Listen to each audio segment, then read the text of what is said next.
Selamat siang Bapak Ibu. Ya, namo mitofo. Sudah kenyang? Semangat? Yakin semangat? Belum ada suaranya. Semangat? Habis pakai ngantuk. Ya baik. Bapak Ibu, saudara-saudari Dharma, pada hari ini dengan tema besar sumbangsih agama Buddha terhadap filosofi kemanusiaan di Asia Tenggara, saya mendapatkan satu tema kecil dari panitia, yaitu peran perguruan tinggi agama Buddha negeri di tengah kemajuan dan persaudaraan masyarakat ASEAN. Ya, jadi dari judul ini nanti akan diangkat adalah dua hal. Pertama, mulai dari masyarakat ASEAN itu sendiri. Baru yang kedua, peran PTAB negerinya. Ya. Nah, kalau kita lihat kata masyarakat ASEAN, tentu di sini komunitas besarnya adalah ASEAN. Setuju ya? Ini adalah salah satu kerjasama regional di wilayah Asia Pasifik. Ya. Jadi sekarang tadi juga sama Pak Lawacap sudah disebutkan bahwa ASEAN itu saat ini sudah berjumlah 10 negara. Ya. Negaranya apa saja tadi sudah, lanjut saja ya. Kalau berbicara tentang ASEAN, kerjasama sudah dari 1967, jadi sudah sangat lama. Ya. Kemudian pada tahun 1997 ini ada satu konflik krisis ekonomi yang membuat 10 kepala negara ini berkumpul kembali. Kemudian mereka membahas bagaimana cara mengatasi krisis ekonomi ini. Nah, terpikirlah mereka untuk mensejahterakan rakyatnya, sehingga dibentuk satu dokumen namanya adalah ASEAN Vision 2020. Ya, jadi di sini perannya adalah visi ASEAN yang 2020, maksudnya mau dijalankan di tahun 2020. Ini sudah direncanakan, jadi udah jauh ke depan planningnya. Nah, ternyata di tahun 2003 pada saat pertemuan di Bali, ya KTT di Bali, terjadi perubahan lagi karena ada kerjasama antara Cina dan India. Ini perkembangan ekonominya semakin pesat, semakin maju. Nah, ASEAN tidak mau ketinggalan. Tadi sudah mutusin mau majunya di 2020, kalau gitu mundurin 5 tahun, majunya dipercepat jadi 2015 ya. Nah, jadi rencananya akan dilangsungkan 31 Desember 2015 ini ya. Nah, kemudian rencana ini dimatangkan lagi di tahun 2007 pada saat pertemuan ulang tahun ASEAN yang ke-40 ya. Dibentuklah satu piagam ASEAN. Nah, di sini dihasilkan bahwa kerjasama ini nanti disebut masyarakat ASEAN atau ASEAN Community. Ya, akan berlangsung di 2015. Perbandingan itu dilakukan karena melihat struktur perkembangan setiap negara ASEAN. Ternyata Indonesia masih berada di peringkat tengah, belum bisa berada di posisi ke atas, ya. Tapi tidak terlalu bawah juga. Artinya dari sistem ekonomi kita masih kalah dengan Singapura, Brunei dan lain-lain, ya. Tapi ya lumayan lah, tidak jauh sekali. Berada di posisi ke-6. Dari sisi tenaga kerja terampil kita hanya 4,3%, berada di posisi ke-6 juga. Dari sisi ekonominya juga sama, ya, hanya 6,1.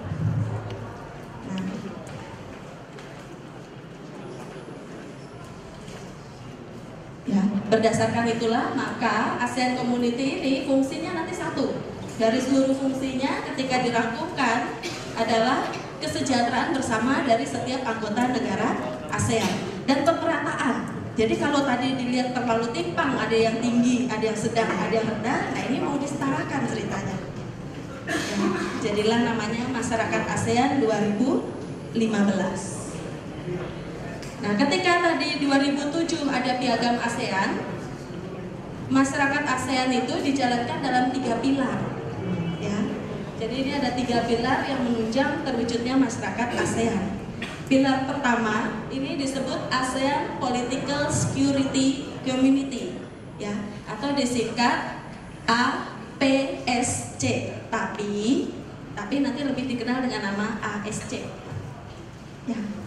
Kemudian yang kedua adalah ASEAN Economic Community. Ya. Biasanya disingkat dengan AEC.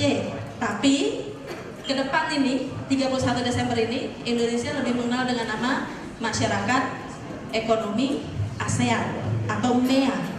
Ya. Kemudian yang ketiga adalah ASEAN Socio-Cultural Community. Ini disingkat ASCC. Ya, jadi ada 3 pilar. 3 pilar ini akan mensukseskan yang namanya masyarakat ASEAN. Yang akan mensukseskan kesejahteraan bersama serta pemerataan. Nah, sekarang kelompok 1 dulu. Ini ASEAN Economic Community atau dikenal MEA.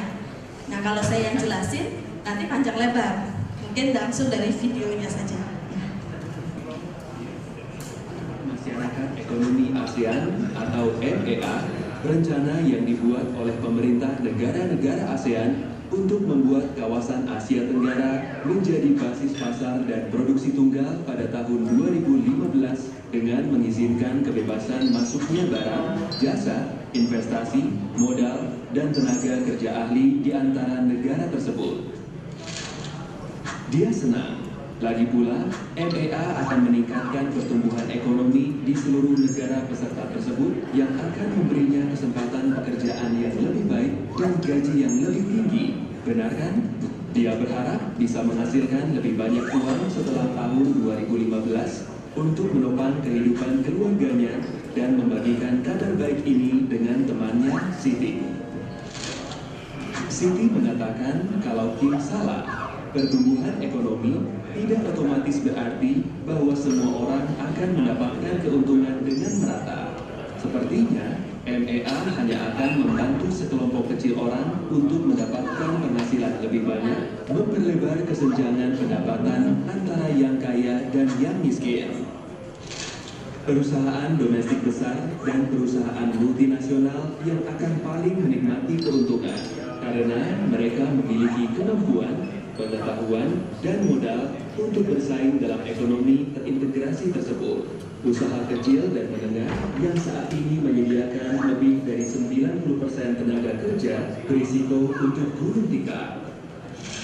Pekerjaan jangka pendek, praktik outsourcing, dan subkontrak di ASEAN memiliki kecenderungan meningkat. Pada waktu yang sama, para pekerja dengan keahlian rendah dan yang berasal dari industri tradisional dan pertanian kemungkinan yang akan paling menderita.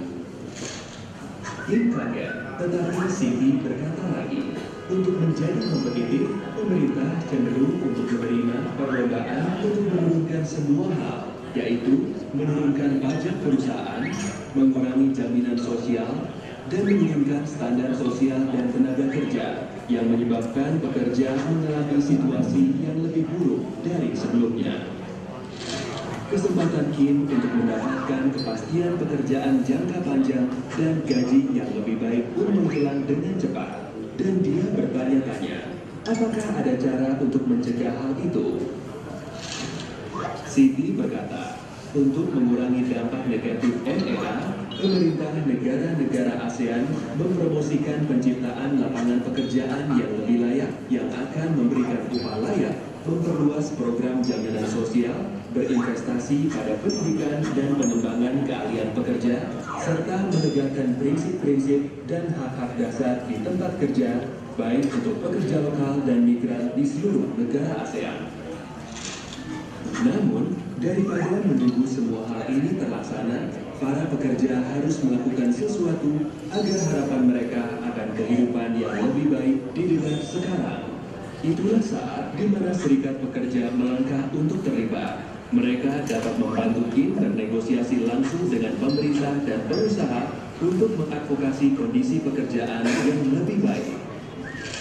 Setelah Kim dan rekan kerjanya mengambil inisiatif untuk meminta akan jaminan pekerjaan dan upah layak, Serikat Pekerja dan Jaringan Serikat Pekerja seperti ASEAN Services Employees Trade Union Council atau ASETUC dapat berbicara dengan suara yang lebih lantang untuk mewakili Kim dan pekerja lain seperti Kim untuk berpartisipasi dalam proses pengambilan keputusan untuk mencapai syarat dan ketentuan yang lebih baik dalam pekerjaan.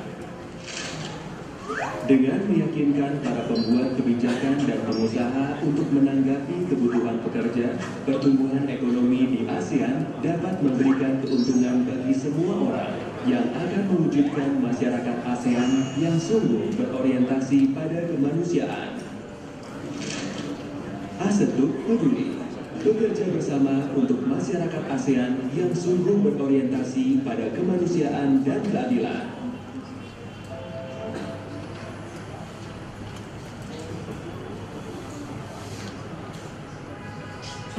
Ya, bagaimana Bapak Ibu? Sudah jelas ya? Jadi awalnya ketika mau dilaksanakan di 2015 ini ada kekhawatiran dari pihak Indonesia sendiri.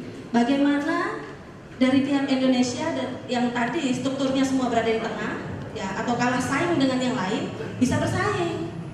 Nah, akhirnya kebijakan dari pemerintah membuat kesepakatan bersama dengan seluruh negara ASEAN yang disepakati tadi, ya, intinya akan berusaha menyamaratakan, ya, jadi tidak terlalu membebani Indonesia juga. Kemudian negara-negara yang belum berkembang juga dibantu, makanya intinya mereka lebih ke kemanusiaan yang ditingkatkan nanti dari sektor pendidikan, ketenaga kerjaan, sampai kepada sisi kemanusiaannya. Makanya pilarnya tadi 3, ya, termasuk perlindungan. Di pilar pertama tadi security, ya. Pilar kedua ekonomi untuk kesejahteraan bersama, pilar ketiganya sosial budaya, kependidikan dan lain-lain, ya. Nah, ini hasil dari piagam ASEAN yang menyatakan bahwa MEA atau AEC di sini ada 4 pilar: pasar tunggal dan basis produksi regional, kemudian kawasan berdaya saing tinggi, kawasan dengan pembangunan ekonomi yang merata, integrasi dengan perekonomian dunia. Jadi perlu takut nggak nanti kalau Indonesia tidak mampu bersaing? Tidak perlu takut. Kalau misalnya yang mau dipersaingkan barangnya sama, bagaimana? Tidak masalah, kerja sama. Kalau barangnya beda, bagaimana? Keunggulan masing-masing negara, ya. Jadi di sini intinya tidak ada ketimpangan lagi, ya. Nah, kemudian walaupun di 31 Desember 2015 ini yang ditekankan adalah MEA itu sendiri, pilar ekonomi, ya, 2 pilar lain tidak dilupakan. Tapi justru 2 pilar ini yang sangat membantu terlaksananya pilar pertama. Bagaimana ekonominya nanti berjalan dengan baik, terintegrasi dari 10 negara, perlu dari ASC, security-nya, ya. Perlu perlindungan di dalam kerjasama agar tidak saling muncul permasalahan. Nah, salah satunya kalau sudah bebas seperti itu, tidak ada tertutup lagi, ya, negara lain mau masuk, tidak ada larangan, tentu ada kekhawatiran tentang terorisme. Nah, perlu perlindungan terhadap ini, ya, kerjasama dari 10 negara. Kemudian juga perlu perlindungan terhadap narkoba, kan katanya pasar bebas, jangan-jangan pasar bebasnya obat terlarang, ya. Jadi ini juga diprotek. Jadi bebas sebebas-bebasnya, tapi yang beginian diprotek, gitu ya. Kemudian yang satu lagi yang sangat mengenaskan adalah perdagangan manusia, ya. Nah, ini yang sering ditutupi, tapi ini juga harus diatasi. Jadi pilar kedua mengatasi 3 hal inti ini supaya ekonomi yang bebas, merata, sejahtera demi kemanusiaan tadi dapat terlaksana dengan baik, ya. Pilar ketiga juga tidak kalah pentingnya, karena dari sosial budaya ada 6 poin atau 6 elemen penting yang akan dikembangkan, ya, termasuk perlindungan HAM-nya, advokasi hukumnya, sampai kepada perkembangan manusianya, ya, perlindungan untuk individualnya. Nah, di sini yang akan sangat ditekankan adalah human development, ya. Yang sangat berkaitan dengan pendidikan nanti adalah human development yang kita kembangkan di PTAP.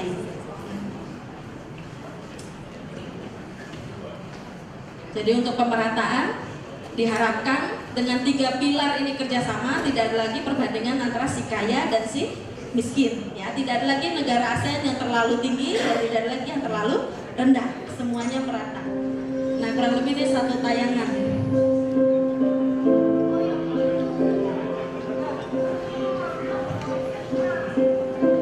Kalau sekarang masih begini ya.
Ya, jadi untuk masa sekarang banyak sekali ketimpangan kan ya, pendidikannya timpang, kemudian dari sisi kesejahteraannya juga timpang, bahkan sampai kebutuhan dasar terdasar minum saja, yang si miskin minumnya air kotor, yang si kaya minumnya air bersih, itu aja sudah timpang.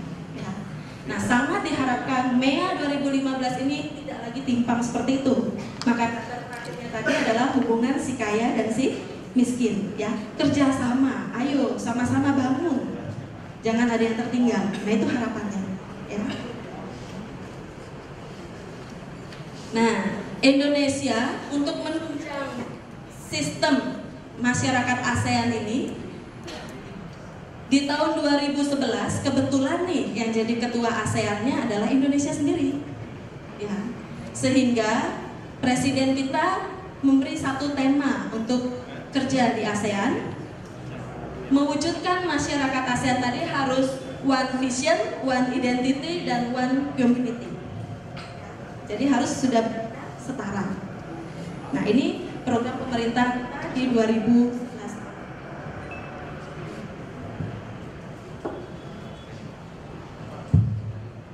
Masih bisa. Ya. Jadi di 2015 ini apa aja sih yang sebenarnya bebas? Ada 12 sektor, tapi yang ditekankan nanti ada 6. Ya. Untuk MEA yang ditekankan 5, mohon maaf, dari 12 sektor ya ada 5: barang, jasa, investasi, modal, dan tenaga kerja. Ya. Kalau barang ini nanti berhubungan dengan apa yang menjadi hasil yang berdaya saing tinggi dari Indonesia. Ini yang mau diangkat, ya. Kalau dari jasa, nah ini hubungan dengan pelayanan, ya. Nanti jasa dan tenaga kerja ini bisa gabung jadi satu, misalnya seperti dokter, jangan-jangan dokter nanti kita ekspor dari sana, import dari sana, ya, karena tenaga kita kurang, kan seperti itu, atau masih kurang terampil, karena tadi tenaga kerja terampil kita hanya 4,3% di kawasan ASEAN. Kemudian investasi, modal, nah ini untuk para pengusaha. Mungkin yang pengusaha besar bisa membantu pengusaha yang kecil, seperti itu, ya. Kemudian tenaga kerja, nah ini nanti berkaitan juga dengan PTAP, ya. Jadi pertanyaannya, sudah siapkah kita untuk menghadapi 31 Desember nanti? Siap tidak? Siap tidak siap harus. Kalau nggak siap, bahaya loh, kelindes, ya. Kalau nggak siap kelindes, kenapa? Karena yang dari luar daya saingnya tinggi semua, ya. Otomatis di sini tantangannya kita harus siap, ya. Oleh karena itu, ayo, mari berjuang, mari kita bersaing bersama-sama untuk menyambut masyarakat ekonomi ASEAN, mewujudkan ASEAN Community yang seimbang tadi, ya. Nah, ini tentang MEA-nya. Sekarang kita masuk ke peningkatan kualitas PTAB negeri. Kenapa peningkatan kualitas? Karena tadi temanya adalah peran PTAB negeri, ya, perguruan tinggi agama Buddha negeri.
the best actor in the world, ya. Kalau berhubungan dengan perguruan tinggi agama Buddha, perannya apa? Perguruan tinggi itu berhubungan dengan lembaga pendidikan. Tentu perannya ada di pendidikan. Tadi kita sudah lihat banyak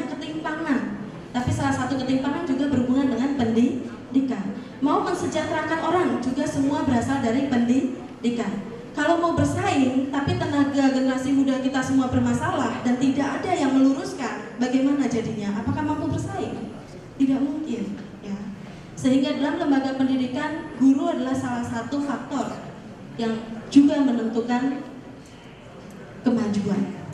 Ya, sehingga peningkatan kualitas PTAB negeri di sini secara umum adalah satu rumah PTAB itu sendiri. Ya, mulai dari PTAB itu sendiri, kurikulum yang ada di dalamnya, gurunya, kemudian bagaimana mahasiswanya, karena ini perguruan tinggi jadi mahasiswa, ya kalau sekolah berarti anak-anaknya atau siswanya, atau berkaitan dengan lulusannya, ya outputnya. Nah, bagaimana juga dengan lingkungan pembelajarannya, learning environment-nya. Nah, tadi kita sudah saksikan bahwa guru adalah salah satu faktornya di dalam peningkatan kualitas. Berarti kalau mau menghadapi daya saing yang tinggi, mau menghasilkan lulusan yang tinggi, yang pertama harus ditingkatkan dulu siapanya? Gurunya. Kalau dalam perguruan tinggi berarti dosennya, setuju ya? Jadi seperti yang tadi disampaikan oleh Pak Lau Acep, ya, bahwa pendidikan guru, pendidikan dosennya kalau mengajarnya satu harusnya sudah banyak S2, kalau bisa harus S3, kan seperti itu. Ya, kualitasnya ditingkatkan.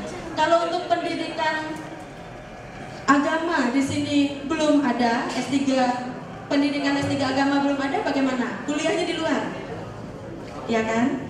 Ya. Atau misalnya nanti peran yang lainnya adalah kerjasama dengan institusi luar, karena MEA berarti ada 10 negara, ya.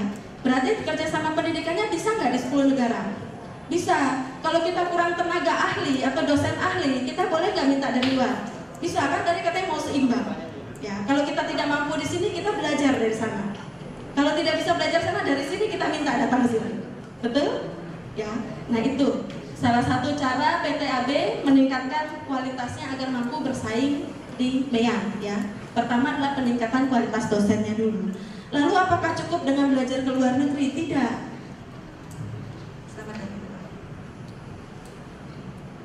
Tidak cukup hanya dengan belajar ke luar negeri atau peningkatan status S3-nya. Ada satu hal yang penting ditekankan di Indonesia, yaitu karakternya Indonesia, yaitu bahasa Indonesia. Selama ini semua gencar, ayo kejar bahasa Inggris, ayo kejar bahasa asing, tapi bahasa Indonesia sendiri terlupakan. Ya. Salah satu yang sangat baik kebijakan dari pemerintah kita agar tenaga kerja kita mampu bersaing di MEA, salah satu kendala tenaga kerja kita untuk bersaing di MEA adalah bahasa Inggris. Nah, supaya Indonesia ini tidak asing di negeri sendiri nantinya, pemerintah kita membuat satu kebijakan bahwa orang luar yang mau masuk ke Indonesia ini juga wajib menguasai bahasa Indonesia. Tapi syaratnya orang Indonesianya sendiri, manusia Indonesianya sendiri harus menguasai bahasa Indonesianya dengan baik dan benar. Ya. Kenapa dibilang baik dan benar? Karena menurut penelitiannya, skala penelitiannya, ketika dilihat pembelajaran bahasa Indonesia sekalipun diberikan dari kecil sampai dari paling kecil, ya, kemudian di SD, SMP, SMA masih bahasa Indonesia, kuliah masih bahasa Indonesia, ya kan? Kenapa nilai bahasa Indonesia kok terus menerus merosot, ya kan? Ya. Dari skala penelitian tentang nilai ujian nasional bahasa Indonesia tidak ada yang tinggi, semuanya rendah, jatuh ke bawah. Padahal itu adalah identitas bahasa Indonesia sendiri. Bagaimana mau maju? Bahasa ibu saja ketinggalan, sudah mau ngejar bahasa lain, ya. Jadi selain kita harus belajar bahasa asing, bahasa sendiri dulu diperkuat sebagai ciri bahasa kita, ya. Agar tenaga kerja kita yang memang daya saingnya lemah, tapi minimal percaya diri dalam berbahasa Indonesia, ya. Kedua, jika bahasa Indonesia sudah kuat, ayo kejar bahasa internasional. Ada dua yang selama ini dipakai di dunia, yaitu Inggris dan Mandarin, seperti itu, ya. Jadi dosen pun harus meningkatkan bahasanya. Kemudian selain dosen, juga ada kurikulumnya. Sekolah tinggi atau perguruan tinggi ini, selama ini tadi dikatakan oleh Pak Lau Acep ada kurang lebih 15, betul ya Pak ya? Tapi belum semua terakreditasi ya Pak? Nah, untuk MEA supaya daya saingnya tinggi, semua perguruan tinggi wajib terakreditasi, ya. Berarti kalau memang akreditasinya rendah, harus berusaha meningkatkan akreditasinya supaya dapat nilai yang baik. Caranya bagaimana? Sistem kurikulumnya juga diperbaiki. Kualitas perguruan tingginya juga harus diperbaiki. Kemudian peningkatan lain dari PTAB adalah outcome-nya, mahasiswanya. Ya.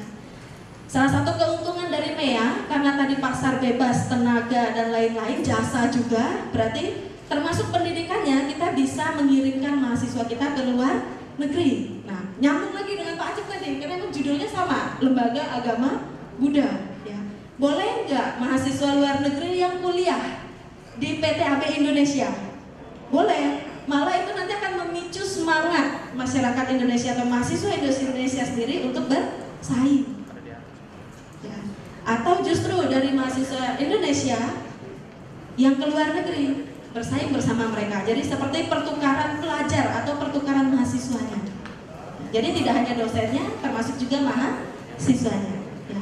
Kemudian dari learning environment-nya, nah ini lingkungan pembelajarannya, bisa juga berhubungan dengan sistem pembelajaran yang ada di dalam institusi pendidikan tinggi itu. Ya, ada beberapa. Pertama, perguruan tinggi agama Buddha kita sampai saat ini, ketika mengembangkan satu kurikulum, belum melihat kebutuhan masyarakat. Nah, untuk bisa bersaing di MEA, usahakan kita harus menerapkan link and match education, artinya memperhatikan kebutuhan pangsa pasar kita itu apa, kebutuhan yang dibutuhkan di MEA nanti apa, ya, tenaga kerja seperti apa yang diinginkan, daya saing tinggi seperti apa yang diharapkan, baru kemudian disiapkan kurikulumnya, sehingga lulusan pasti berdaya saing tinggi dan pasti bermanfaat bagi masyarakat. Ya, tidak akan ketinggalan dan pasti siap bersaing.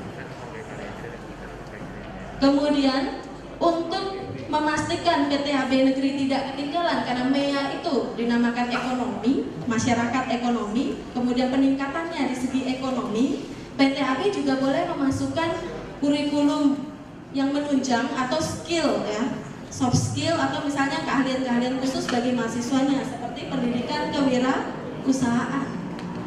Kan tidak menutup kemungkinan lulusan PTAB itu tidak selalu guru, tidak selalu dhammaduta, tidak selalu juga pandita. Bisa jadi mereka nanti malah kerjanya di bank.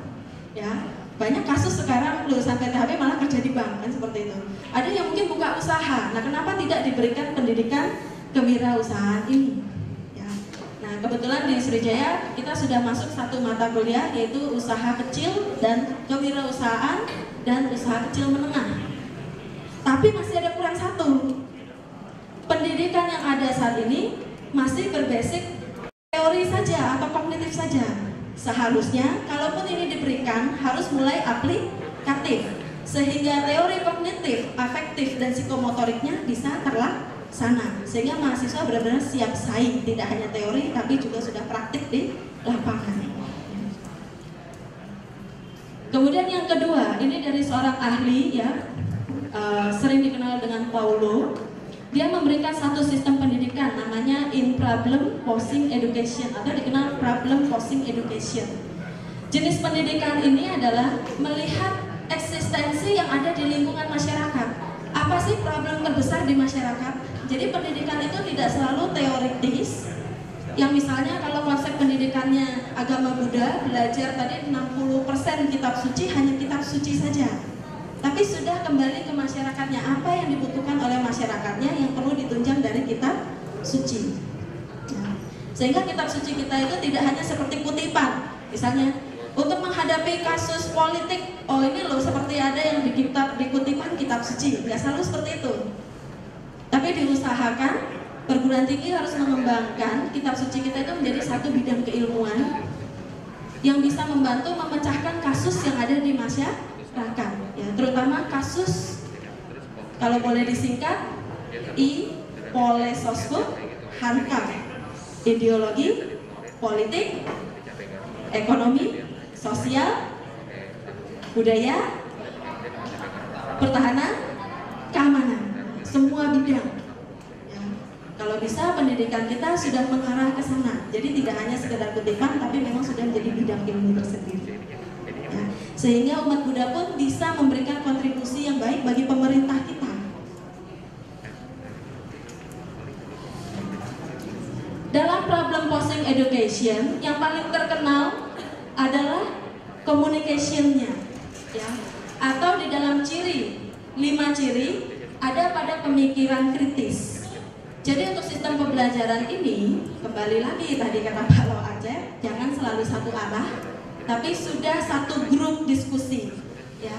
Bagaimana ketika mahasiswa mempelajari satu sutta atau mempelajari abhidhamma atau mempelajari vinaya dan lain-lain yang berhubungan dengan ilmu agama, tapi kemudian dilihat masalah masyarakat kita apa yang bisa diselesaikan dengan keilmuan kita apa, ya, sudah langsung seperti itu. Jadi tidak hanya teori belaka.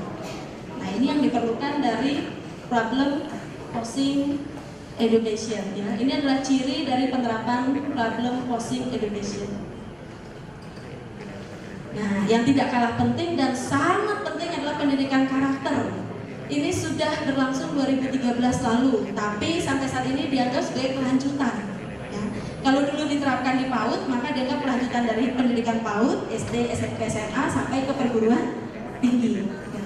Satu hal dalam karakter, di dalam pemerintahan ini dibagi menjadi 4. Kalau di rangkum, ya, tersingkatnya ini ada 4. Ada olah pikir, itu cerdas, berarti menjadi orang yang cerdas. Karakternya cerdas, atau boleh disebut terampil dalam pekerjaan. Kemudian olah hati, jujur, tanggung jawab. Nah, ini berarti masuk ke karakter apa tuh? Sikap, ya, masuk ke karakter sikapnya. Kemudian olah rasa, kasa, peduli, kreatif, ada sikapnya juga. Atau biasanya disebut daya saing tingginya dalam hal peka. Sumber daya manusia yang peka, tidak hanya sumber manusia yang terampil, tapi juga yang peka. Kemudian punya nilai sosial tadi, peduli, tanggung jawab, ya. Ditambah lagi harus sehat tentu dengan olahraga. Jadi ini disingkat dengan 4O, ya. Nah, berhubungan dengan pendidikan karakter yang harus diterapkan di Indonesia sudah banyak, ya kan.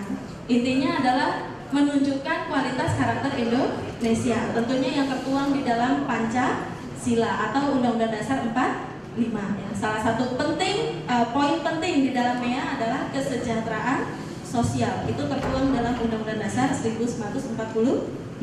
Itu karakter yang harus dibangun di dalam perguruan tinggi.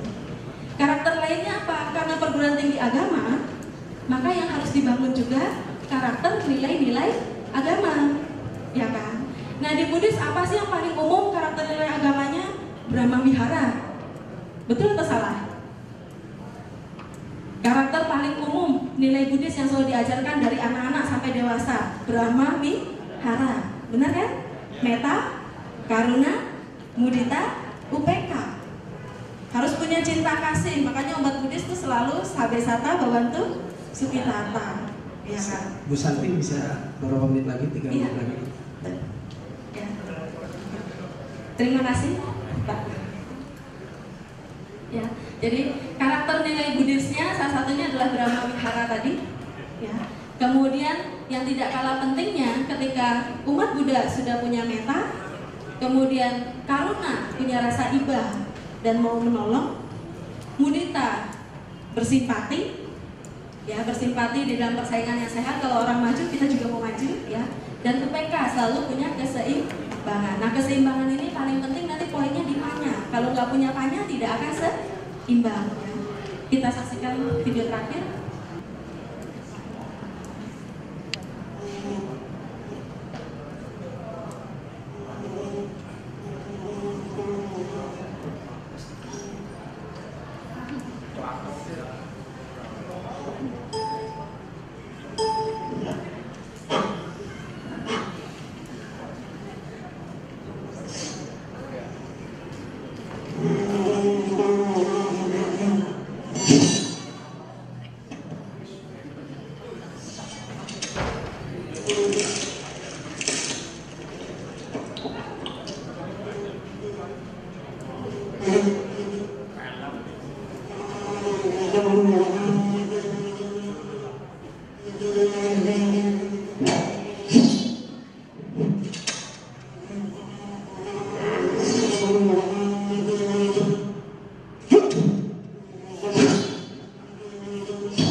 Bapak Ibu, tayangan tadi ya sebenarnya mengajarkan kita bahwa di dalam tantangan MEA 2015 ini pasti banyak kesimpang siuran, betul? Ya.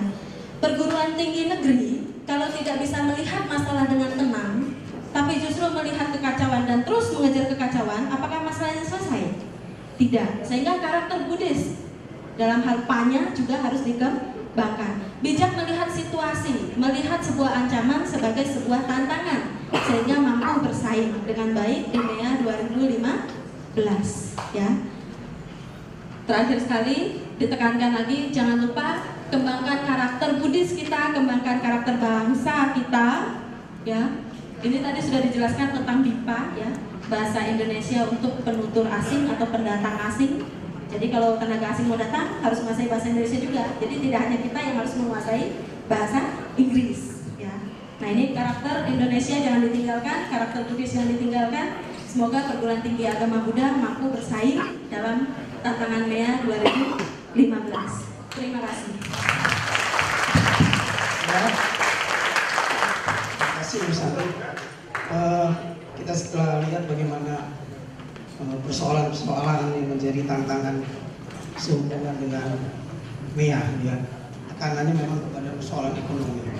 Bagaimana PTAB menghadapi tantangan ekonomi yang sudah terintegrasi di Asia ini, khususnya adalah PTAB agama. Tantangan dan sekaligus peluang.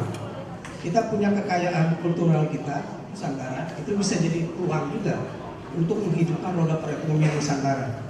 Kita punya candi, kita punya tempat-tempat ibadah. Kalau bagi Thailand itu sudah menjadi objek pariwisata yang memasukkan income besar, devisa besar untuk negaranya. Kenapa Indonesia tidak? Dan dalam hal ini kenapa Buddhis tidak? Karena candi-candi kita juga memberikan peluang untuk masuk devisa bagi Indonesia.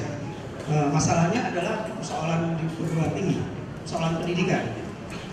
Tadi juga Bu Santi mengatakan bahasa Indonesia. Geografis Asia Tenggara mungkin yang terbesar Indonesia. Kenapa Indonesia kagak membanjiri bahasanya, nggak banjir ke Semenanjung Melayu? Kalau kita dengar ke Melayu, yang kita dengar itu lagu-lagu Ariel Peter Pan. Tony Fernandes kalau nanti sudah pensiun dari Air Asia, dia berencana akan membuat lagu-lagu untuk pasar Indonesia. Artinya dia akan membuat lagu-lagu dalam bahasa Indonesia, karena pasar Indonesia itu besar kata dia untuk lagu-lagu populer. Building the ASEAN identity. Kita juga bisa memberikan sumbangan untuk pembentukan identitas ASEAN. Karena geografis kita dan jumlah penduduk di ASEAN juga mayoritas juga mungkin Buddhis dibandingkan dengan Muslim. Ini peluang-peluang besar, ya, peluang-peluang besar bagi komunitas Buddhis untuk membangun ASEAN dan khususnya nanti juga untuk kemajuan negara kita. Banyak nilai-nilai yang baik nanti kita akan dengar dari Bang Desria Nadi.